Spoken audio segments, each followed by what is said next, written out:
out on the back foot, back towards the ropes, and he trusts his hand speed. Whatever happens, he feels that if you punch first, he will beat you to the punch. That's what he does. He did it against Heinrich Ruiz of Cuba in the semi-final and won that encounter against a very good fighter. You mentioned fighters who were stuck behind Lopez. He was in that situation in Cuba himself. Moved to Azerbaijan, and then in the semi-finals in Tokyo at 81 kg, lost to Arlen Lopez. But he's moved up 5 kilograms since then, and presumably light heavy was too difficult to make, because he looks well, doesn't he, at 86? He certainly does. So Yermek Suyanish of Kazakhstan is the referee as we prepare for this gold medal bout in the 86 kilogram cruiserweight division. And there's the opening bell. 3 3-minute rounds lie ahead in this battle between boxers from Brazil and Azerbaijan. The boxer wearing red, the taller figure, is Keno Machado in his second appearance at a senior world boxing championships, having competed in Yekaterinburg 2 years ago, where he lost to the eventual gold medalist Bekjod Nurdaletov in the second preliminary round. His opponent, Loren Alfonso, is also competing in his second world championships. He a quarter finalist in Yekaterinburg 2 years ago.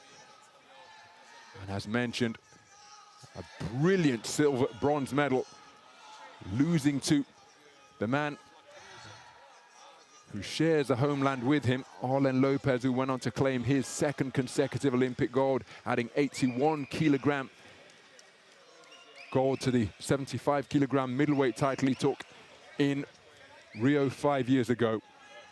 While Machado is a very good operator in terms of controlling the tempo. This is what he likes to do, very fluid, very languid and relaxed, scores with a feather-light left jab to the body there.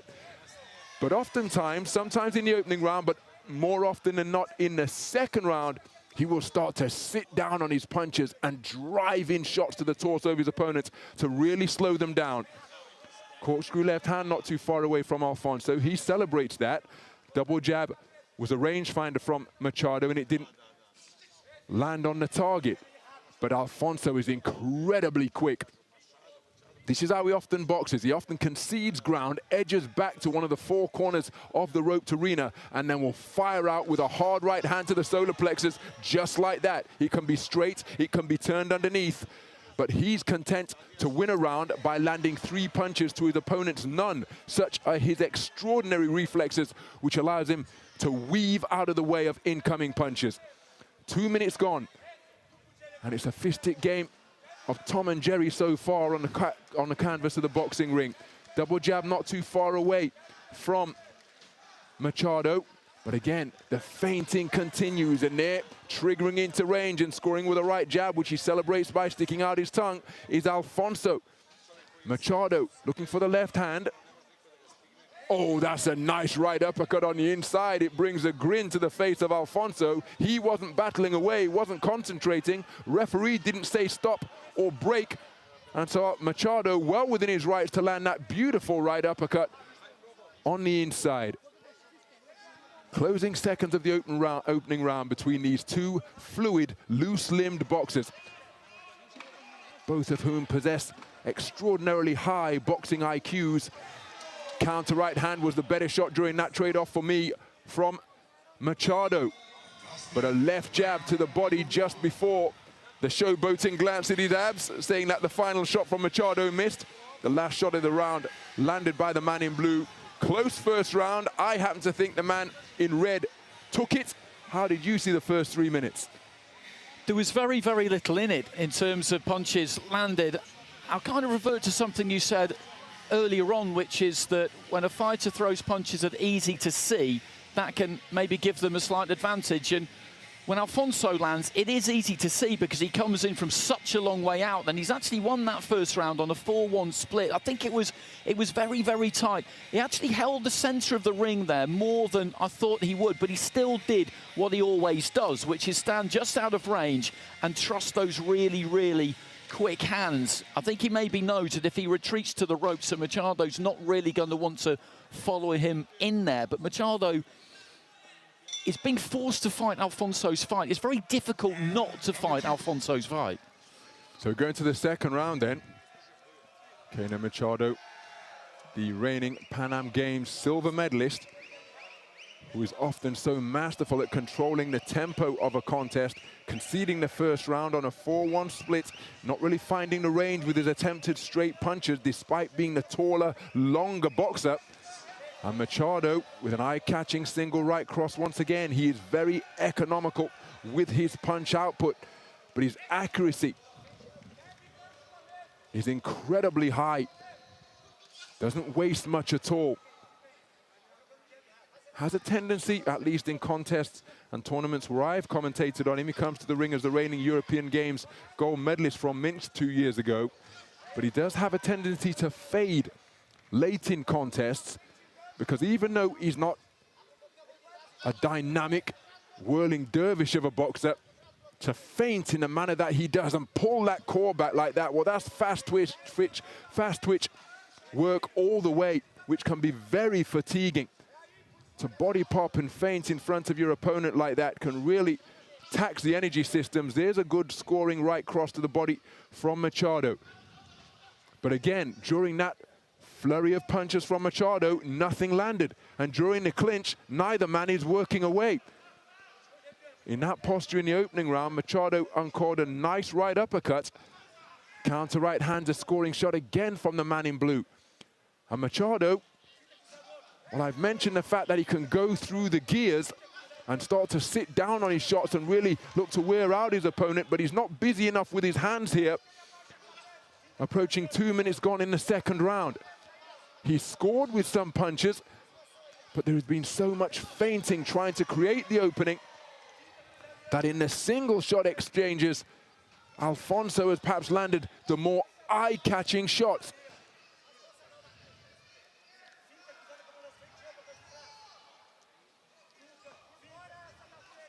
So inside the final minute, and again is another right hand from Alfonso, which was more spectacular than the one landed by Machado. Machado again continuing to rely on singles, but he's the taller boxer. Would he be advised to begin to work behind that jab and try and back Alfonso close to the ropes with a 2 or 3 phase attack? But again, Alfonso so comfortable in the confined spaces of the ring, who lands an eye-catching right cross that came behind a left jab, and that could well be the decisive combination in a round where there have been very precious few scoring punches once again. Now he kills the clock by getting beyond punching distance. Second round in the book, and Alfonso knows that he has done enough. That combination inside the 10-second clapper, just a punctuation point, a rapid-fire, rapier-like left-right, the right hand right on the button. And Machado, I think, is going to have an uphill climb going into the third and final round.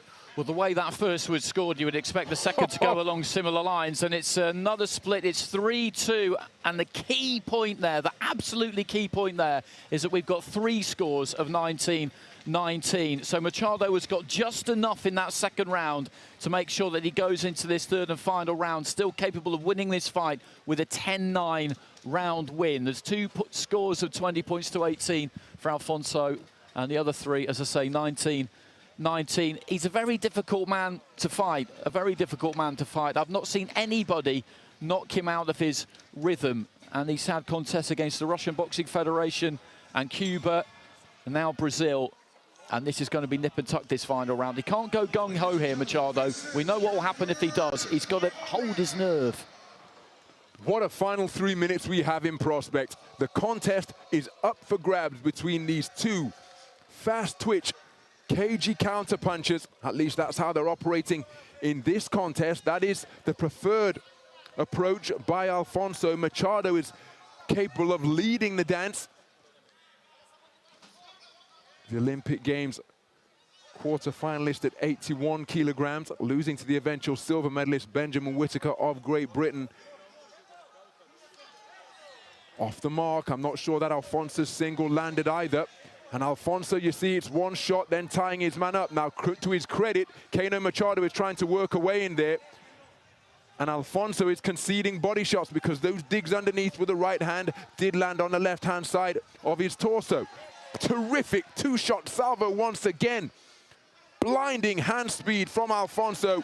After making Machado miss, he came back with a terrific combination counter. And again, off the ropes, the eye-catching right cross landed with a bent arm. This is what he does. Retreat to the confined positions of the ring, laying a trap for his opponent as he spears out a right cross to the body, luring them in, and then beating them to the punch with his terrific accuracy and hand speed. Halfway through the third and final round of a gold medal bout where we have 3 scorecards of 19 points apiece. After Alfonso took the first on a 4-1 split and then took the second on a 3-2 split. But the distribution of those scorecards means that Machado still very much has a live interest in this final 3-minute stanza, or he did at the start. But Machado, there he lands with a good right cross to the body. Alfonso, keeping his composure under fire, claims his man once again and walks him out to center ring. Inside the final minute, and Alfonso has had a real happy knack, a cultivated habit just like there, of landing an eye-catching shot at critical junctures of the contest. Inside the final minute with 30 seconds to go, inside the 10-second clapper, and they're often clean, crisp, eye-catching punches. Left jab not too far away there from the man in blue. Made to miss with his attempted lead right hand, but then wasn't made to pay by Machado, whose attempted left hook counter went over the top. Both men nudging away on the inside, scoring punches, as Alfonso gets on the front foot and bulldozes his man back to the ropes before locking him up once again. There's the 10-second clapper, closing stages of an incredibly cagey cruiserweight gold medal bout.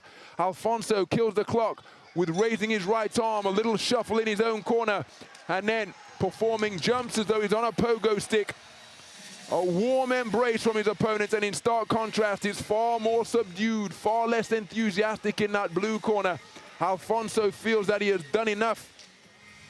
Remember, he eliminated the Cuban boxer Jairik Ruiz yesterday. And here, against the reigning against the Olympic quarter-finalist, I feel he's done enough, but what say you, Andy Clark? I'd say so. There were 3 level cards. He only needs one of them, and I find it hard to believe he's not going to get the one that he needs. I think he just shaded that final round again there. His method is so effective. He executes it so very, very well. And as I say, you always end up, every opponent I've seen with him all week, and I've seen all in fights, they all end up fighting his fight.